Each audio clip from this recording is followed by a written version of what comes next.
Dr. Saab graduated from King Edward Medical College, which is one of the two renowned, I have to say two because I'm from Dow Medical College, you're the rival, so one of the two distinguished and renowned medical colleges. He then went into public service, he was a civil servant, and then he started the Akhuwat Foundation.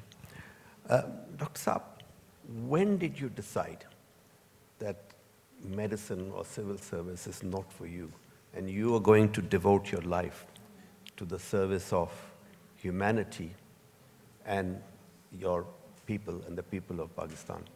And was it in that order?